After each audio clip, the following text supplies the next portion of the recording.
굿모닝! 안녕하세요. 뉴욕 변호사 MJ 언니입니다.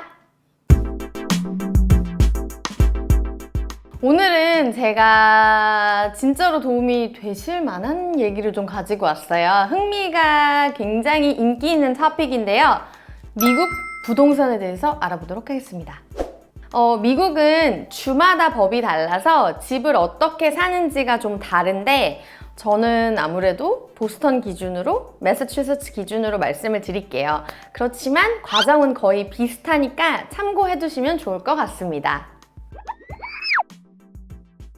자, 한국과 마찬가지로 미국도 지역을 정한 다음에 리스팅이라고 해서 그 목록이잖아요, 리스트가. 리스팅이라 그래서 리스팅 에이전트가 있어요. 그래서 매물을 찾는 게 가장 1번입니다. 매물을 찾을 때는 한국의 네이버 부동산처럼 인터넷을 통해서 찾을 수가 있는데요. 레드핀, 그 다음에 질로우에서 찾으실 수가 있습니다. 그러면 이제 하우스나 아파트먼트냐, 언제 지어졌냐, 재산세는 얼마냐, 모기지는 얼마쯤 될 거냐, 이제 이런 걸 찾으실 수가 있고요. 마음에 드는 매물을 찾으신 뒤에 두 번째는 offer이라고 해서 내가 사고 싶다 이렇게 넣는 거예요. 그래서 offer 넣으실 수 있습니다. 보통은 오퍼를 넣을 때 contingency라고 해서 조건을 걸기도 하거든요. 내가 모기지를 못 받으면 이거를 철회하겠다. 아니면 inspection이라 그래서 미국은 워낙 집들이 지어진 지가 오래된 집들도 많아서 inspection fee가 아니면 고쳐야 되는 fee가 일정 금액을 넘으면 나 이거 안 하겠다, 드롭하겠다 이렇게 보통은 쓰시는 편이에요. 그래서 오퍼를 넣어서 이제 셀러가 하겠다 하면 이제 과정이 시작되게 됩니다. 근데 여기서 주의하셔야 될 점은 미국은 무조건 가격을 높게 올린다고 해서 오퍼가 받아들여지진 않아요. 그래서 오퍼를 어떻게 써내느냐 거의 눈치 싸움이 너무 심하고 제 친구 같은 경우에는 거의 50개 오퍼를 넣었는데 다 안 됐어요. 그래서 이제 진짜 믿으실 만한 부동산 에이전트를 함께 같이 진행하시는 것도 좋을 것 같고요. 그 다음에 우리나라와 마찬가지로 $1 million 하우스를 사신다. 그럼 보통 13억 정도 되는 집이나 아파트를 구매하시게 되는 건데요. 만약에 어떤 사람이 offer 넣었어요. 15억 주겠다. 1.5 million, 1.7 million 주겠다. 한 사람이 근데 내가 모기지로 70%를 채울 거다. 한 사람하고 내가 똑같이 1 million 네가 쓴 거를 주겠다. 근데 나는 100% 캐시를 주겠다. 어떤 오퍼를 선택하실 것 같으세요?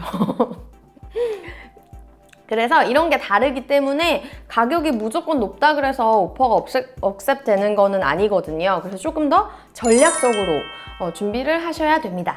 그래서 오퍼가 받아들여지고 난 다음에는 저희가 소위 줄여서 P&S Agreement라고 하는데요. Purchase and Sales Agreement를 준비하게 됩니다.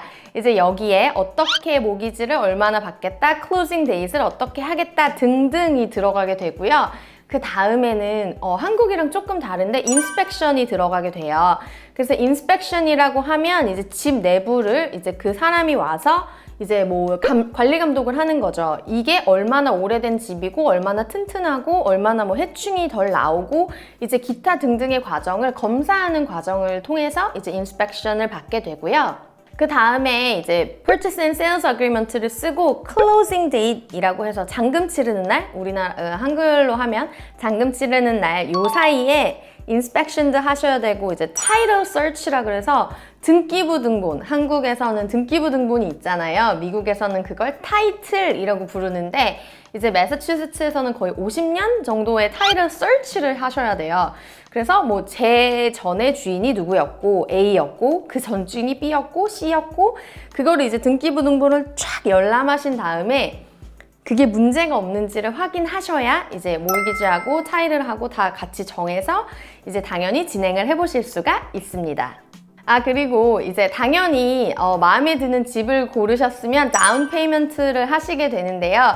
이제 다운 페이먼트는 사실 미국 애들은 5%, 10% 정도밖에 안 해요.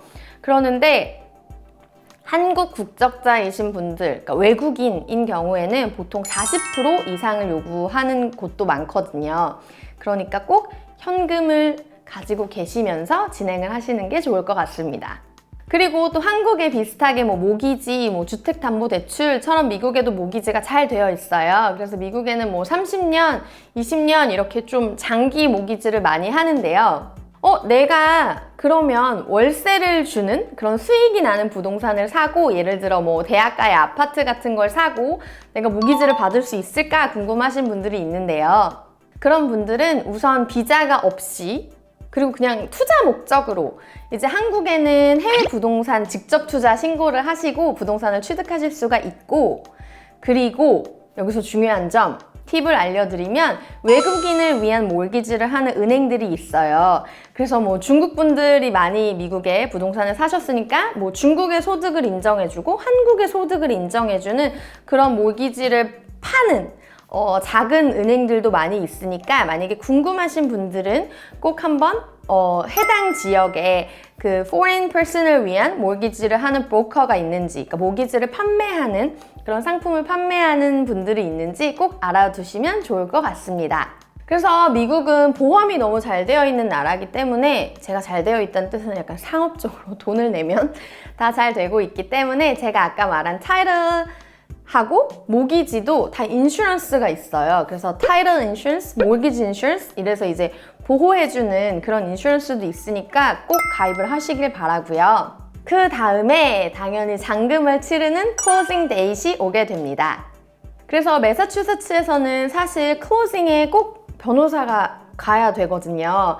그래서 변호사가 이제 뭐 seller's attorney, buyer's attorney 이렇게 해서 다 같이 모이게 되는데요. 그래서 모든 서류에 사인을 하고 모기지가 들어오고, 그렇게 하면 모든 절차가 끝이 나고 이제 타이틀, 그러니까 미국 등기부 등본은 deed라고 하거든요. D-E-E-D. 그래서 거기에 이제 소유권이 이전되면 이제 클로징 할 때 당연히 취등록세, 한국의 취등록세 같은 개념으로 이제 property tax를 일부 내셔야 됩니다. 집을 사는 방법이나 과정은 크게 다르지는 않아요. 그렇지만 용어가 조금 생소하실 수 있으니까 저희가 블로그에도 자세히 적어놨거든요. 그리고 질문이 있으시면 댓글을 남겨주셔도 좋을 것 같습니다. 그래서 어떤 은행 같은 경우에는 한국의 소득을 좀 인정해준다고 하니까 한번 잘 알아보시길 바라겠습니다.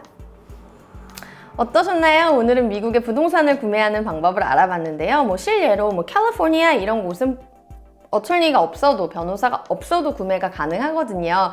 그래서 관심 있으신 지역을 한번 정해보시고 알아보시면 좋을 것 같고요. 제가 아까 말했던 뭐 Redfin 같은데 아니면 Zillow 이런 데 들어가셔서 이렇게 웹에서 검색을 하시면서 이제 눈에 익혀두셔도 추후에 바잉을 하실 때 조금 더 편하고 도움이 되실 것 같습니다.